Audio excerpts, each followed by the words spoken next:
আরে ওর পাত তো খালি হয়ে গেছে। ও মা, পাত যে একেবারে খালি। এত কম খেলে দেখি দেখি দেখি। এই না। কি কাণ্ড, বাটিগুলোও যে ফাঁকা। মাত্র 29 পিস মাংস খেলে কি পেট ভরে বাবা? তাই তো। মা, ও মা, কোথায় গেলি মা? মাংস দে। তাড়াতাড়ি আ। ও মা, পাওয়া ছোট কাকিমা খুব ভালো মাংস রান্না করে, খাও। পাওয়া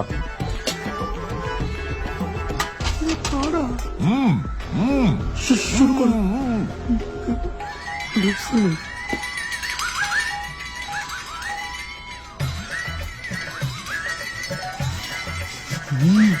কি একটা একটা করে মাংস দিচ্ছিস? বালতিটা বসিয়ে দে।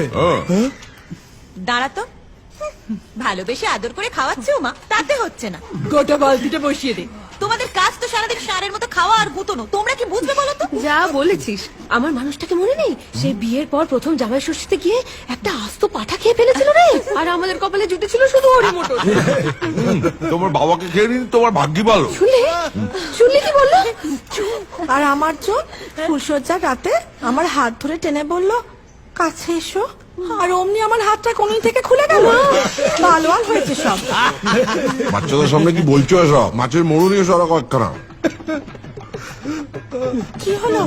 কি হলো বাবা তোমার? এত আরে ওর পাত খালি তো। মিষ্টি দাও। কি হয়েছে বাবা? মিষ্টি নিয়ে, মিষ্টি। খাও খাও, জল দেবো? এইটুকু বসে এই অবস্থা তোমাদের। দে দে দে দে। তাড়াতাড়ি দে। অল্প করে দিও, কমপক্ষে 40টা। জয় জগন্নাথ।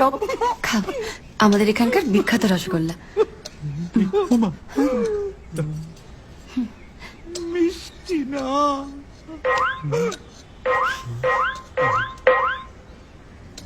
খাও।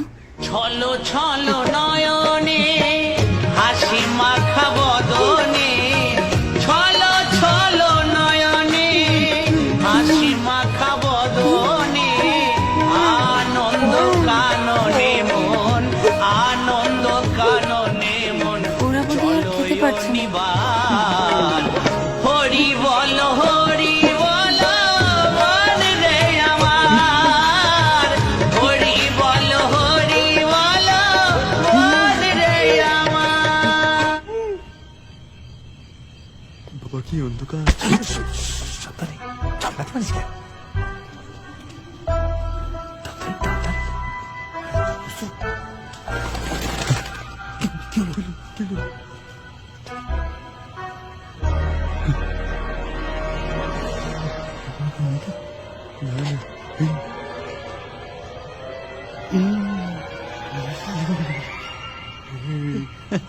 হজম হয় না, ঘুম আসে না। শুনলিছেন রসুন? এই গুড নাইট।